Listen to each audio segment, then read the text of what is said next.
Sir, একজন ছেলে তার বাবার শ্রাদ্ধের দিন কিভাবে তার মিথ্যে দিব্যি কাটতে পারে স্যার? আমি তোমাকে জিজ্ঞেস করিনি ফেডরিক। গান আর ব্যাচ,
এটা অন্যায় হচ্ছে,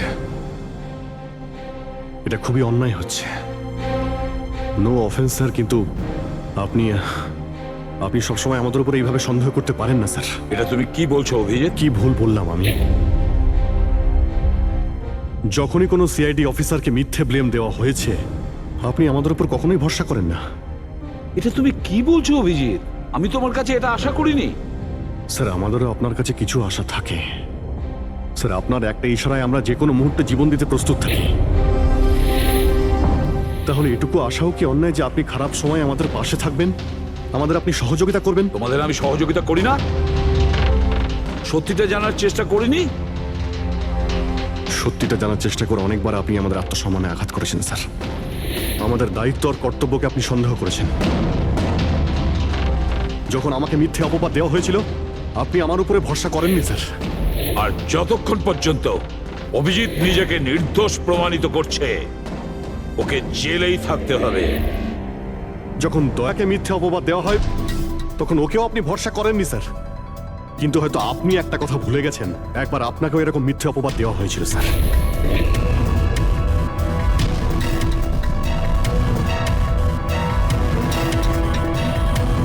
সেই মুহূর্তে আমাদের মধ্যে কেউ আপনাকে সন্দেহ করেনি।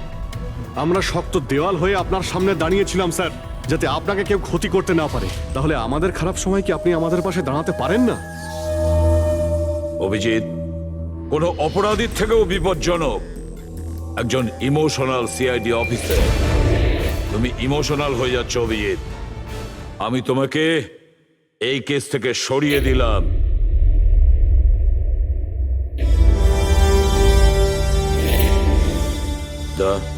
পুরবি, আজ থেকে পঙ্কজের কেস তোমরা দুজন ইনভেস্টিগেট করবে, শুধু শুধু তোমরা দুজনে।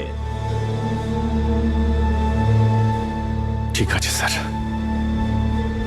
এখন আমার উপরে আপনার এতটুকুও ভরসা নেই যে কেসটাকে আমি নিউট্রাল ভাবে দেখতে পারবো কিনা।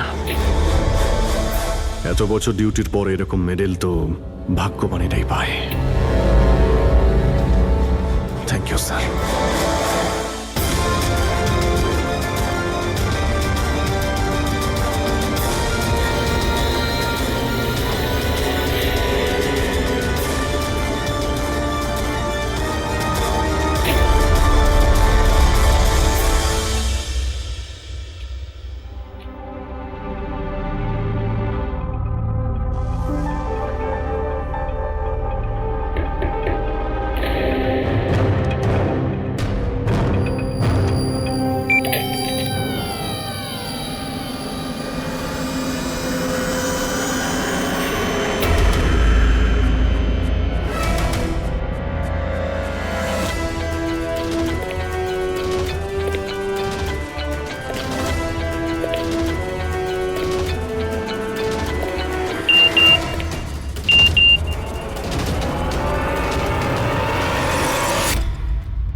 নিজের পিঠ আমার দিকে করে দাঁড়িয়ে পড়ো। চলো এটাও করে দেখে নি।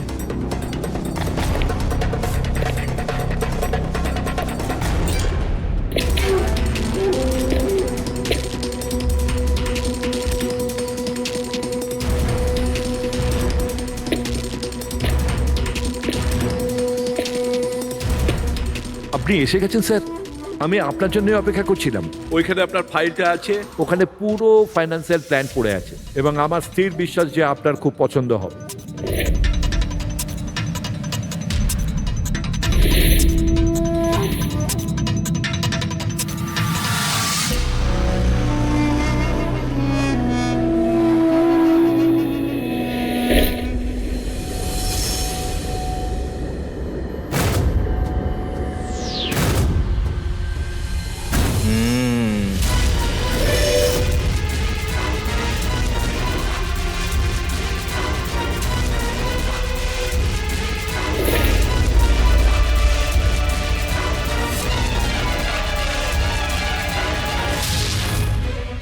আরে এ তো নকল।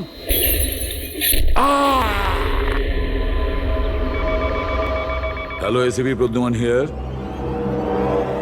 হোয়াট? কখন? আচ্ছা, ঠিক আছে।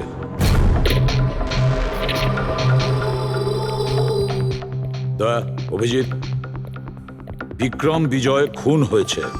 বিক্রম বিজয় মানে ওই কেলেঙ্কারি কেসের? হ্যাঁ হ্যাঁ, ওই বিক্রম বিজয় আজও আইনকে ফাঁকি দিয়ে পালাচ্ছিল, আর আজও খুন হয়েছে ওরই বাড়িতে। একদিন না একদিন তো এটা হওয়ারই কথা ছিল স্যার। এত শত্রুও পুষেছে ঘরের মধ্যে। Sir, I am really sorry sir, একটু লেট হয়ে গেলাম। কি ব্যাপার পঙ্কজ, কোথায় ছিলে তুমি? স্যার আসলে বাবার শ্রাদ্ধ ছিল আজ, তাই মন্দিরে গেছিলাম পুজো দিতে। ঠিক আছে। আর এটা হাতে কি হয়েছে? আরে স্যার, আসতে গিয়ে লেগে গেল, তেমন কিছু না, খুব বেশি লাগেনি স্যার। ঠিক আছে, তৈরি হয়ে নাও, একটা মার্ডার কেস এসেছে। আর শোনো,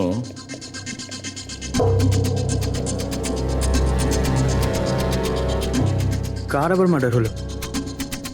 বিক্রম বিজয়।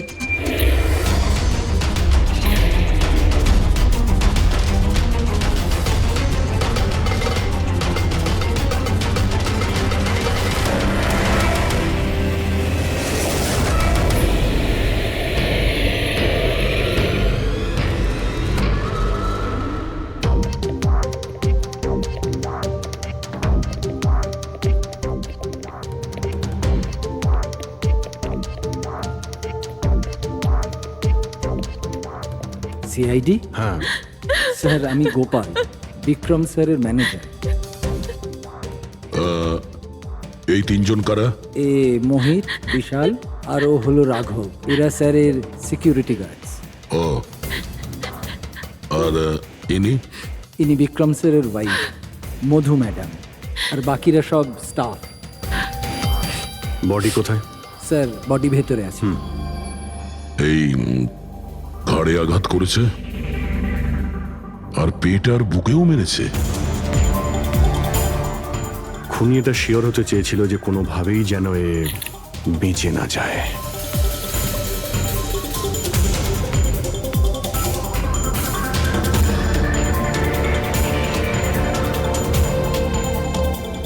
মনে হচ্ছে এটা দিয়ে আঘাত করেছে এর উপর।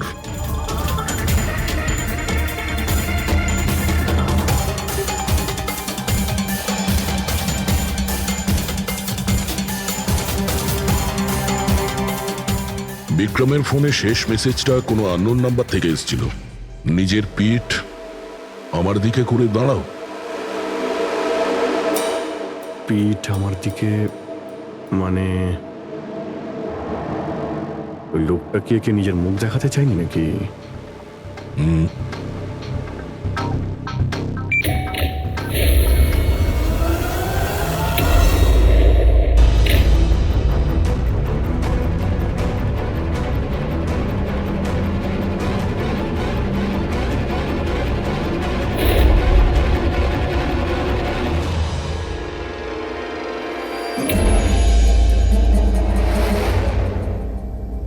এই দেখুন স্যার, ফুলদানি থেকে আমি কি পেয়েছি? Audio recording device. Audio recording device মানে এই রুমের মধ্যে যা কথাবার্তা হচ্ছিল। ওর আমি নাম তো জানি না, কিন্তু ও যেভাবে প্রস্তুতি নিচ্ছিল ওটা দেখে তো মনে হচ্ছিল যেন ওনার কোনো বিশেষ ক্লায়েন্ট হবে, আর উনি বিক্রমের সাথে দেখা করতে চাইছিলেন। এই ক্লায়েন্ট বিক্রমের কন্ট্যাক্ট এলো কি করে? স্যার আমার জন্যে ও আগে আমাকে কন্ট্যাক্ট করেছিল। ও বিক্রম স্যারের পুরো ইতিহাস ভালো করে জানতো, আর বিক্রম স্যার ওর এই হোমওয়ার্কে খুব ইমপ্রেসড হয়েছিল, আর উনি আমাকে মিটিং ফিক্স করতে বলেছিলেন। আপনি ওর সঙ্গে আগে দেখা করেছিলেন? না স্যার, ওই ফোন করেছিল, আর সেটাও প্রাইভেট নাম্বার থেকে।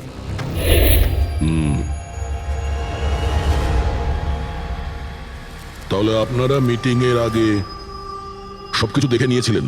হ্যাঁ হ্যাঁ স্যার। ওই রুমটা খুব ভালো করে চেক করে নিয়েছিলেন তো? হ্যাঁ। তাহলে এই অডিওর রেকর্ডিং ডিভাইস এটা রুমের মধ্যে এলো কি করে? স্যার এটা কোথায় ছিল? ফ্লাওয়ার পটের মধ্যে। ফ্লাওয়ার পটে? ওটা তো তুই চেক করেছিলিস না মোহিত? আমি চেক করেছিলাম স্যার, কিন্তু আমি এটা ফ্লাওয়ার পটে দেখতে পাইনি। দেখতে পাননি?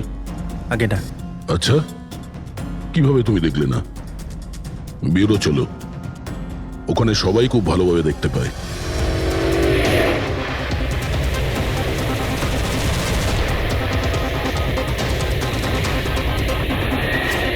মোহিতের উপর নজর রাখবে।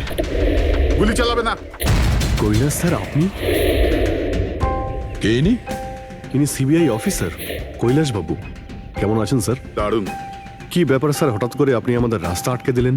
অভিজিৎ আমার ওই লোকটাকে চাই যে তোমাদের সিআইডির গাড়িতে বসে আছে। মোহিত?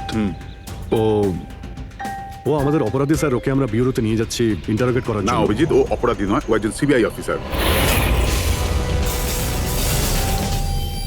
কি বলছেন আপনি? এই মোহিত সিবিআই অফিসার? কিন্তু স্যার এ তো ওই বিক্রমের ওখানে গার্ডের চাকরি করছিল। দেখাবার জন্য, সত্যিটাকে লুকোবার জন্য। কিরকম সত্যি স্যার? মোহিত একজন আন্ডার কভার। ও আমার কথাতেই ওখানে ডিউটি করছিল, আর আমার কথাতেই ও বিক্রমের ওখানে রেকর্ডিং ডিভাইসটা লাগিয়েছিল। আর এই কারণে কিছুই বলতে হচ্ছিল না। আন্ডার কভার মরে যাবে, কিন্তু প্রোটোকল ভাঙবে না। না ঠিক আছে স্যার, ওই অ্যাকচুয়ালি কিছু জিজ্ঞাসাবাদ তো করতেই হবে, খুনের ব্যাপার তো, জাস্ট জেনারেল জিজ্ঞাসাবাদ। আর আমরা ওই অডিও রেকর্ডিংটা পেতে পারি স্যার? আমরা জানতে চাই যে খুনি আর বিক্রমের মধ্যে কি কথা হয়েছে। আপনি এসে গেছেন স্যার, আমি আপনার জন্য অপেক্ষা করছিলাম। ওইখানে আপনার ফাইলটা আছে, ওখানে পুরো ফাইন্যান্সিয়াল প্ল্যান পড়ে আছে, এবং আমার স্থির বিশ্বাস যে আপনার খুব পছন্দ হবে। এটা নকল। মনে হচ্ছে এই বিক্রম বিজয় খুনিকে চেনে, সেই কারণে খুনি ওকে নিজের মুখ দেখতেই দেয়নি। আর যখন বিক্রম জানতে পারে যে যে টাকাগুলোকে দেওয়া হয়েছে সেগুলো নকল, তখন সে বিক্রমকে খুন করে আর ব্যাগ নিয়ে চলে যায়। একটা কাজ করি আমরা,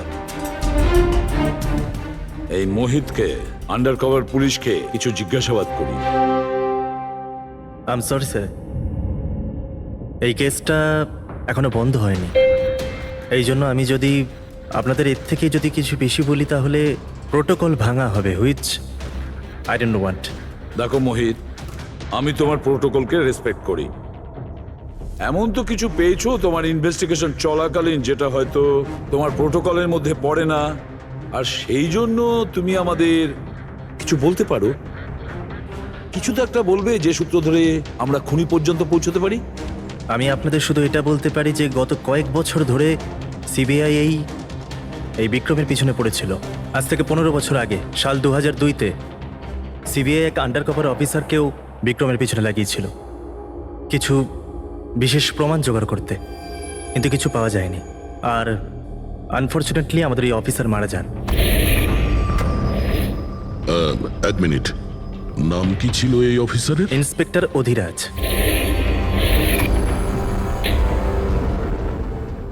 ইন্সপেক্টর অধিরাজ? এই বোতলে যে রক্তটা আছে, এই রক্তে বিক্রমের ডিএনএ ছাড়াও অন্য কারো ডিএনএ আছে। বিক্রমের ডিএনএ ছাড়াও অন্য কারো ডিএনএ আছে? তুমি বলতে চাইছো অন্য কেউ ছিল? কে ছিল সালুকে? ক্রিমিনাল ডাটাবেসের সঙ্গে কম্পেয়ার করে দেখেছিলে, ম্যাচ করে দেখেছিলে তুমি? তার দরকার পড়েনি। প্রয়োজন ছিল না কি বলছো সালুকে? সেটা কার ডিএনএ? ওই ডিএনএ হ্যাঁ, পঙ্কজের। হোয়াট? ওই ডিএনএ পঙ্কজের? আমাদের পঙ্কজের? আমাদের পঙ্কজের। এটা কি করে হতে পারে? সিআইডি অফিসার হলো পঙ্কজ। সিআইডি অফিসার পঙ্কজ খুন করতে পারে? আমাদের একজন অফিসার খুনি? কিন্তু স্যার, পঙ্কজ কেন খুন করতে যাবে?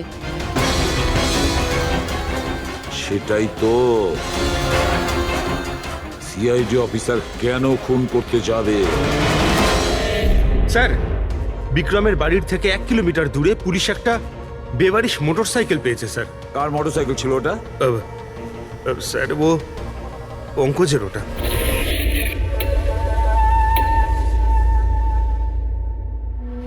ভাবছিলাম তাই। তার মানে পঙ্কজের বাইকটা পাওয়া গেল ওখানে, আর আপনাদের কারুর অবাক লাগলো না? ফ্রেডি, বিক্রম বিজয় যে মারা গেছে আজ 15 বছর আগে, অধিরাজ বাবু পঙ্কজের বাবা একটা আন্ডার কভার কপ বডিগার্ড সেজে বিক্রম বিজয়ের বিরুদ্ধে প্রমাণ জোগাড় করছিল, আর সেই কারণে ও মারাও গেছে। তার মানে স্যার, পঙ্কজ এটা ভাবে যে পঙ্কজের বাবার মৃত্যুর পিছনে এই বিক্রম বিজয়ের হাত রয়েছে, আর এই জন্য ও ওর বাবার মৃত্যুর প্রতিশোধ নেবার জন্য।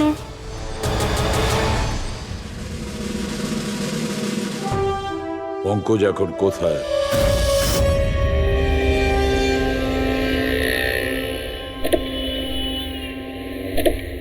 আরে স্যার, আপনারা? আরে এই প্রশ্নটাই তো আমরা তোমাকে জিজ্ঞেস করছি। তুমি এখানে কি করছো? তুমি তো অসুস্থ ছিলে। আরে স্যার, বাইক চুরি হয়ে গেছিল আমার। এই সামনের থানাতেই রিপোর্ট লেখাতে এসেছিলাম। এই দেখুন। আমরা জানি তোমার বাইকটা কোথায়। আপনারা কি করে জানলেন স্যার? তোমার বাইক বিক্রম বিজয়ের বাড়ির কাছে পেয়েছি। সেই বিক্রম বিজয় যে তোমার বাবার খুনি। যখন বিউরোতে এসিপি স্যার বলল যে বিক্রম বিজয়ের খুন হয়েছে, তখন তুমি জানতে না ওই বিক্রম বিজয়? হ্যাঁ স্যার। আরে তাহলে তুমি বিউরোতে কেন বললে না? তোমার বলা উচিত ছিল যে বিক্রম বিজয়ই তোমার বাবার খুনি। স্যার, বাবার শ্রাদ্ধ ছিল স্যার। মন্দির থেকে বিউরো আসছিলাম, ওনার ব্যাপারেই ভাবছিলাম, আর কিছু খেয়াল ছিল না স্যার। একদম কিছু মাথায় আসছিল না, বুঝতেই পারছিলাম না কি করব। আর এই যে তোমার হাতটা কাটা, এক্স্যাক্টলি কি হয়েছিল? স্যার, এটা তো মন্দির থেকে যখন আমি অটোতে ফিরছিলাম।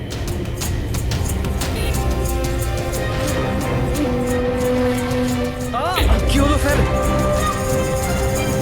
তাহলে একজন অচেনা লোক আঘাত করে চলে গেল? হ্যাঁ, এমনি অকারণে? স্যার, আমি জানি বিশ্বাস করাটা একটু কঠিন, কিন্তু এটাই সত্যি। আচ্ছা পঙ্কজ, তুমি সবসময় তো বাইকে করে বিউরোতে আসতে, হঠাৎ তুমি অটো করে কেন এলে?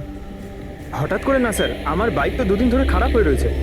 তাহলে তোমার খারাপ হয়ে যাওয়া বাইকটাকেও নিয়ে গেল, সে ওটাকে রিপেয়ার করলো, আর ঠিক হয়ে যাওয়ার পর ওটাকে একটা ফাঁকা জায়গায় ফেলে দিয়ে এলো, তাও কাকতালীয় ভাবে এমন একজনের বাড়িতে ফেলে দিয়ে এলো যার আজই খুন হয়েছে, আর যে তোমার বাবার খুনিও। স্যার, আপনারা আমাকে সন্দেহ করছেন? আপনাদের মনে হচ্ছে ওই বিক্রম বিজয়কে আমি মেরেছি?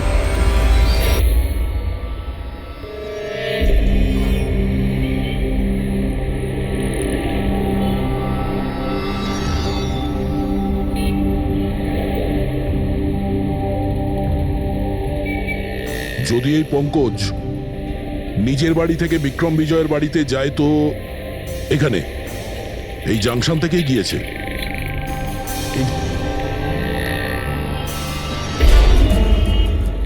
স্যার, সিগন্যালে সিসিটিভি ক্যামেরা রয়েছে। এই সিসিটিভি ক্যামেরার ফুটেজ থেকেই আমরা জানতে পারবো যে পঙ্কজ ওই বাইকে করে এখান থেকে গিয়েছিল নাকি ওটা অন্য কেউ ছিল।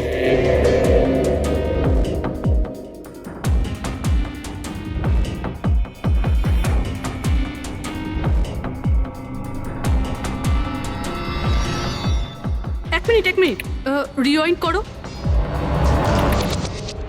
পজ করো। স্যার এই দেখুন, একে পঙ্কজের মতনই দেখতে লাগছে না? বাইকের নাম্বার হলো XYA4784। স্যার পঙ্কজের বাইকের নাম্বারও এটাই? পুরবি, এই পঙ্কজ এতটা তো ভুল করবে না যে একটা অপরাধ করতে যাওয়ার আগে রাস্তায় আর একটা অপরাধ করবে, সিগন্যাল ভাঙা। নিশ্চয়ই কেউ আছে যে পঙ্কজকে ফাঁসাতে চাইছে, আর সেই কারণে ও সিগন্যালটা ভেঙেছে, যাতে আমাদের যে সন্দেহটা আছে পঙ্কজের উপর ওটা আরো মজবুত হয়। কিন্তু স্যার পঙ্কজকে কে ফাঁসাতে চাইবে? হতে পারে ওর কোনো পুরনো শত্রু। স্যার আমার এমন কোনো পুরনো শত্রু নেই যে আমাকে ফাঁসানোর জন্য এরকম কিছু করবে স্যার। পঙ্কজ খুব ভালোভাবে চিন্তা করো, কেউ তো হবে। না স্যার। যদি তোমার কোনো শত্রু না থেকে থাকে তাহলে এই খুন তুমিই করেছো। তুমি নিজের বাবার মৃত্যুর প্রতিশোধ নিয়েছো তুমি, আর সেটাও ওনার মৃত্যুবার্ষিকীতে। স্যার আমার প্রতিশোধ নেবার কোনো মেন্টালিটি নেই স্যার। আমি খুনি না স্যার, আমি একজন সিআইডি অফিসার। যতদূর বাবার কথা স্যার, আমি তো ওনাকে ভালো করে দেখিও নি স্যার। আমার তো এমন কিছু মনেও নেই যে উনি আমাদের সঙ্গে কখনো টাইম স্পেন্ড করেছেন বা আনন্দ করেছেন। স্যার উনি হয়তো কখনো ভাবতেনও না যে ওনার একটা ছেলে আছে যার ওনাকে প্রয়োজন। তার মানে হলো তোমার বাবার সঙ্গে তোমার সম্পর্ক ভালো ছিল না? স্যার উনি একজন আন্ডারকভার কপ ছিলেন, বেশিরভাগই নিজের কাজে ব্যস্ত থাকতেন। বাড়ি, সংসার, সন্তান, পরিজন সেসব নিয়ে উনি কোনোদিন মাথায় ঘামাননি। আমাকে শুধু আমার মাই মানুষ করেছেন স্যার।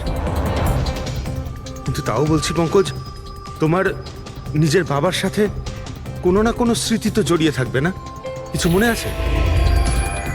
শুধু স্যার এইটুকুই মনে আছে আমার স্যার, আমাকে উনি মেলায় ঘুরতে নিয়ে যেতেন, কিন্তু মেলায় নিয়ে যাওয়ার আগে উনি আমাকে হসপিটালে নিয়ে যেতেন প্রতিবার। কি? হসপিটালে? ওটা কেন? হয়তো ছোটবেলায় আমি খুব অসুস্থ থাকতাম, আর উনি হসপিটালে নিয়ে যেতেন, আর আমার খুব ব্যথা লাগতো স্যার। যন্ত্রণা? পঙ্কজ, কোথায় যন্ত্রণা হতো? স্যার পিঠে, এখানে স্যার। পিঠে? পঙ্কজ, ডাক্তার পিঠে কি করতো? না স্যার, তেমন কিছু মনে পড়ছে না স্যার। মনে করো পঙ্কজ, মনে করো কি করতো? তোমার পিঠে ইঞ্জেকশন দিত বা পিঠের থেকে রক্ত বার করতো? কি করতো মনে করো? Sir sir sir drill machine দিয়ে কিছু করতো হসপিটালে। কি বলে? ড্রিল মেশিন দিয়ে? আর তারপরে তোমার পিঠে যন্ত্রণা হতো? খুব ব্যথা করতো স্যার, আমি তো এক সপ্তাহ ঠিক করে বসতে পারতাম না। আর তারপর বাড়ি যাবার পর তোমার ঘুম পেত, অদ্ভুত কিছু মনে হতো, মাথা ঘুরতো? হ্যাঁ স্যার। স্যার মেলায় যখন আমি ঘুরতে যেতাম তখন ঘোরের মধ্যে থাকতাম স্যার, সারাক্ষণ মাথাটা ঝিমঝিম করতে আর ঘুরতো স্যার। কিন্তু স্যার এই কথাটার কেসটার সাথে কি সম্পর্ক? সম্পর্ক আছে বস। আমার মনে হচ্ছে এর বাবা এর খুব কম বয়সে এর বোন ম্যারো ডোনেট করে দিয়েছিল। কিন্তু স্যার বাচ্চাদের বোন ম্যারো ডোনেট করা তো বেআইনি কাজ। বেআইনি কাজ, কিন্তু আমার মনে হচ্ছে বস টাকার জন্য বা যে কোনো কারণেই হোক ওই ডক্টর এর বাবার জন্য এই সমস্ত করেছে। সেটা বুঝলাম স্যার, কিন্তু আমি এখনো এটা বুঝতে পারছি না যে ওই ঘটনাটার এই কেসের সাথে কি সম্পর্ক। কানেকশন এইটা পুরোপুরি, যখন কাউকে বোন ম্যারো ডোনেট করা হয়ে থাকে তখন যাকে বোন ম্যারো ডোনেট করা হয়েছে সেই ব্যক্তির হিউম্যান কাইমারিজম হয়ে যায়। হিউম্যান কাইমারিজম? এটা কি ডক্টর সালুখে? মনে করো যে লোকটাকে বোন ম্যারো ডোনেট করা হয়েছে সেই ব্যক্তিটির শরীরে দুটো ডিএনএ তৈরি হয়ে যায়। একটা ডিএনএ সেইটা যেটা ওর নিজের অরিজিনাল, আর দ্বিতীয় ডিএনএটা তার যার বোন ম্যারো তাকে ডোনেট করা হয়েছে তার। তার মানে ডক্টর পঙ্কজের বোন ম্যারোটা যে পেয়েছে তার রক্তেও এই পঙ্কজের ডিএনএ আছে। এক্স্যাক্টলি দয়া বস, আমার মনে হচ্ছে সেই ব্যক্তিটা একটা বিশেষ লোক যার জন্যে পঙ্কজের বাবাই কাজ করেছিলেন। এমন কোন বিশেষ লোক যে পঙ্কজের বাবা ইন্সপেক্টর অধিরাজের খুব কাছের মানুষ ছিলেন, আর তার মৃত্যুর প্রতিশোধ নিতে গিয়ে ও একটা খুন করে বসে। কিন্তু কে?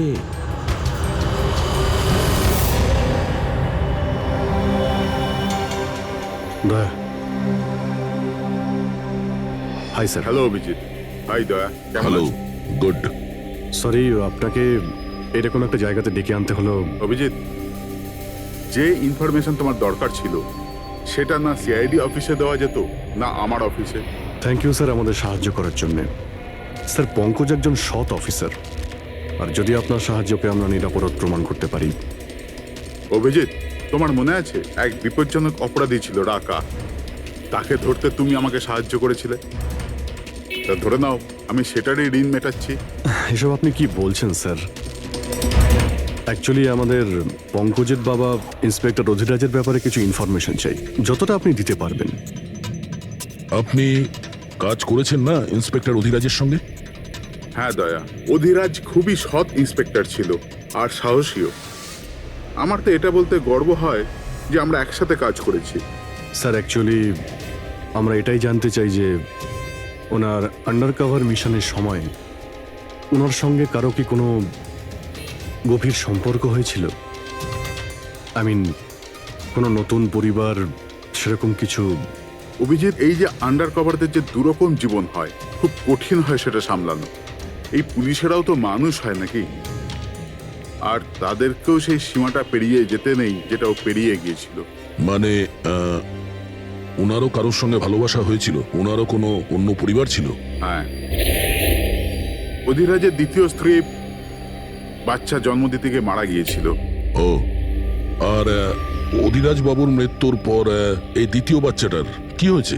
এই রহস্য সবসময় রহস্যই রয়ে গেছে। অধিরাজ ওই দ্বিতীয় বাচ্চাটাকে কোথায় রেখেছে, কিভাবে বড় করেছে, আর ওই বাচ্চাটা কোথায় গেল কেউ কিছু জানে না। আর এই যে বাচ্চাটা, মানে দ্বিতীয় বিয়ের বাচ্চাটা, কত বয়স ওর? এ পঙ্কজের থেকে 2-3 বছর বড় হবে। বিয়ে পঙ্কজের মায়ের সাথে আগে হয়েছিল, কিন্তু বাচ্চা দ্বিতীয় স্ত্রীর আগে হয়েছিল। হয়তো ওনার কোনো রোগ ছিল যার কারণে অধিরাজবাবু পঙ্কজের বোন ম্যারো ওকে দিয়েছিলেন। নিজের বাবার মৃত্যুর প্রতিশোধ নিতে হতে পারে খুনটা পঙ্কজের সৎ ভাইই করেছে। আর এখন প্রশ্ন এটাই যে পঙ্কজের এই সৎ ভাই কে সে, আর এখন কোথায়? আমার কিছু কিছু আইডিয়া হচ্ছে যে ওর সঙ্গে ঠিক কি হতে পারে। দেখুন স্যার, আমাদের আরো একটা সাহায্যের খুব প্রয়োজন। এই আন্ডারকভার মিশনের সময় আপনাদের সঙ্গে আর কারা কারা ছিলেন তার সবার ইনফরমেশন চাই, আর অধিরাজ বাবুর ডিটেলস। অভিজিৎ, এটা একটু মুশকিল হবে। জানি স্যার, এটা খুবই কঠিন, কিন্তু কাউকে নির্দোষ প্রমাণ করতে হবে।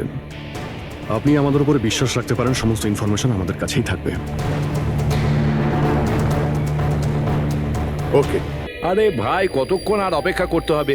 এই লোক সময় আসে না কেন?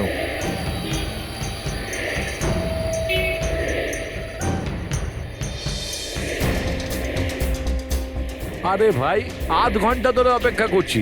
আজই আমার পুরো টাকা চাই। আজই আমাকে এই শহর ছেড়ে দিতে হবে। তোর হিসাব তো আমি আজ এখনই এই মুহূর্তে করব।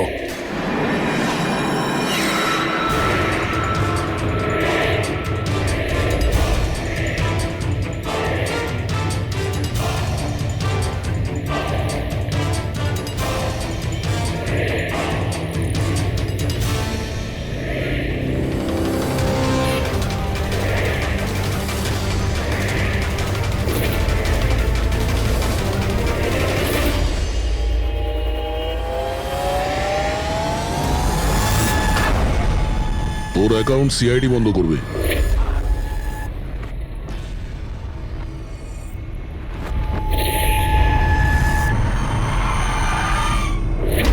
বাবার ধার মেটানো প্রত্যেক সন্তানের কর্তব্য, আর যে ছেলে এটা করে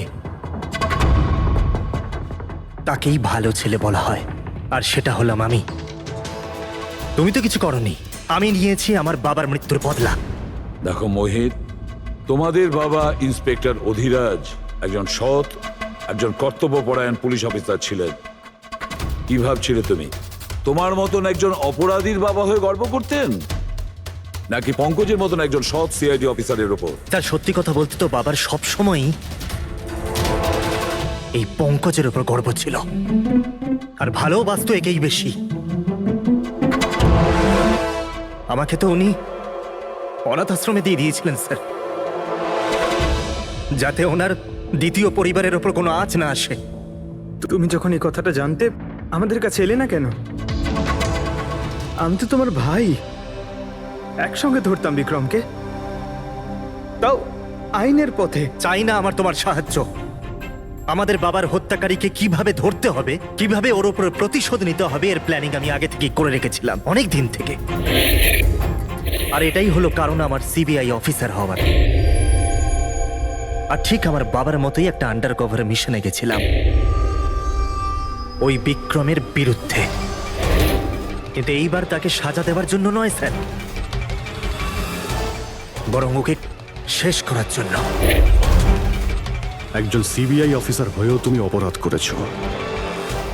তোমাদের মতো অফিসারের জন্যই সবাই আইনের উপরে ভরসা করতে পারে না। এই কাজে কেতন তোমাকে সাহায্য করেছিল না?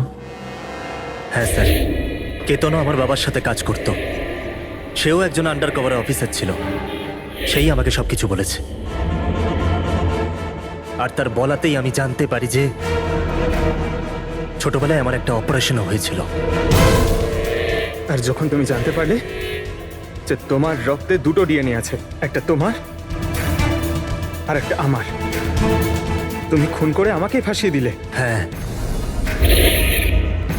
আর এই জন্য আমার রক্ত বার করে আমি অস্ত্রের ওপরে ছড়িয়ে দিয়েছিলাম, আর তারপর তোমার হাত কেটেছিলাম, যাতে এক তীরে দুই পাখি মরে। আমার দুই শত্রু, আমার বাবার হত্যাকারী ওই Vikram. Hello Kailash sir. Sir, আমি বিক্রমের রুমেতে অডিও ডিভাইস লাগিয়ে দিয়েছি।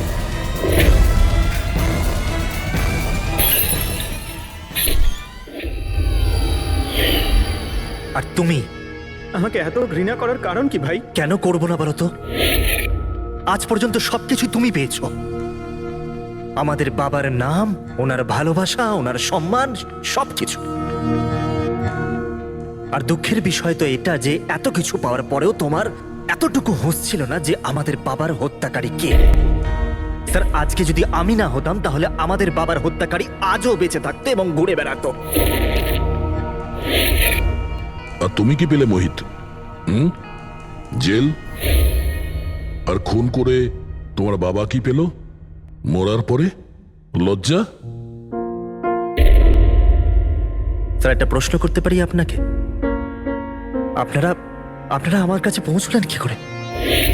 কারণ আমি এতটুকুও ভুল করিনি সমস্ত প্রমাণ পঙ্কজের বিরুদ্ধে করতে। সেটা তো আমরা জানতাম যে পঙ্কজ এ কাজ কোনোদিন করতে পারে না। আর বাকি রইল তোমার অবধি পৌঁছানোর। যখন আমরা দুটো ডিএনএর খোঁজ পেলাম, আমরা তোমার বাবা ইন্সপেক্টর অধিরাজের ব্যাকগ্রাউন্ড চেক করলাম। সেখান থেকেই আমরা জানতে পারি যে ওনার আরো একজন ছেলে আছে, তুমি। ব্যাস, আমরা সেই ছেলের ঠিকুজি খুঁজে বার করলাম তোমার। আর পুরো ব্যাপারটা ছবির মতন পরিষ্কার। অনেক ভুল করেছো তুমি মোহিত, মস্ত বড় ভুল করেছো। আইন তোমাকে কঠোর থেকে কঠোরতম শাস্তি দেবে, হয়তো যাবজ্জীবন জেল, না হলে ফাঁসি।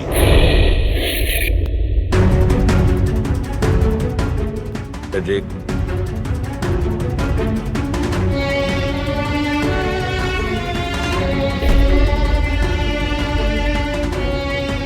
সরি স্যার, আমি জানি তোমার মনে শুধু আমার প্রতি ঘৃণাই আছে, কিন্তু আমি সত্যি জানতাম না আমার কোনো ভাই আছে। আমি জানি না তোমার সঙ্গে কি হবে, কিন্তু তুমি একটা কথা সবসময় মনে রেখো, আমি তোমার অপেক্ষা করব। I wait for you brother.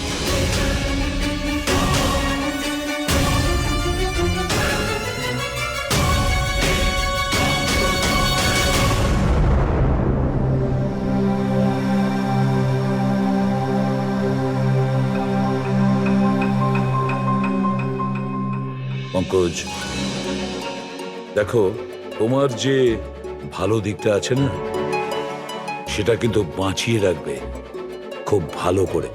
Welcome back to CID. Thank you sir. Sir, I am sorry sir, আপনি ঠিকই বলছিলেন। ইমোশনাল হয়ে আমি স্যার একটু বেশি বলে ফেলেছি। I am sorry. দেখো অভিজিৎ, তোমরা সবাই আমার কাছে শুধু সিআইডি অফিসার নও, তোমরা আমার গর্ব, আমার আত্মবিশ্বাস, তোমরা আমার শক্তি। তোমরা আর এসিবি প্রদ্যুমান আজ পর্যন্ত নিজের শক্তিকে সন্দেহ করেনি, না কোনোদিন করবে। সময় তো সব সময়ই মানুষের পরীক্ষা নেয়, কিন্তু কর্তব্যের পথে চলার সময় যদি নিজের সন্তানের উপরেও গুলি চালাতে হয়, আমাদের হাত যেন না কাঁপে। স্যার, আমি কিচ্ছু করিনি স্যার। আমি কাউকে খুন করিনি স্যার। এটা কি জানো? DNA report sir. তাহলে এটাও জানো যে এর রিপোর্টে কি লেখা আছে। আর তারপরেও তুমি চাইছো যে আমি মেনে নেবো যে তুমি কোনো দোষ করনি, তুমি দোষী নও। স্যার, স্যার, আপনি আমাদের শিখিয়েছেন সত্যের থেকে বড় এই পৃথিবীতে আর কিচ্ছু নেই স্যার। এই কেসটার সত্যিটাও তাই স্যার। আমি কাউকে খুন করিনি স্যার, আমি সত্যি বলছি। তুমি যদি খুন না করে থাকো, তাহলে তোমার রক্ত ওই অস্ত্রতে লাগলো কি করে পঙ্কজ? আমি জানি না স্যার। Damn it! জানো না মানেটা কি? হ্যাঁ, এই যে তোমার হাতে চোট লেগেছে, ওই যে রক্ত চিহ্নটা রয়েছে, সেটাই চিৎকার করে বলছে খুনি তুমি পঙ্কজ, তুমি। আমি আপনাকে বলেছিলাম স্যার, আমি অটো করে যখন ব্যুরো আসছিলাম তখন কেটে গেছিল স্যার।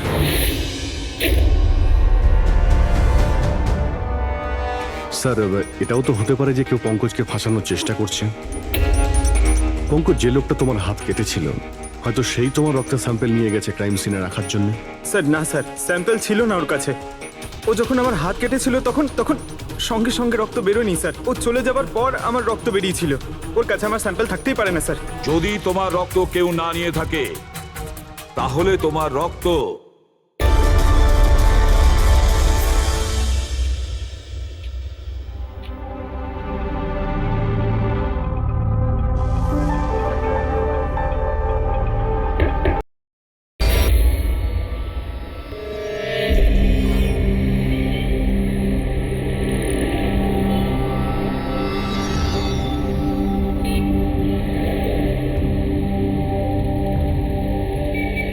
যদি এই পঙ্কজ নিজের বাড়ি থেকে বিক্রম বিজয়ের বাড়িতে যায়, তো এখানে এই জাংশন থেকেই গিয়েছে।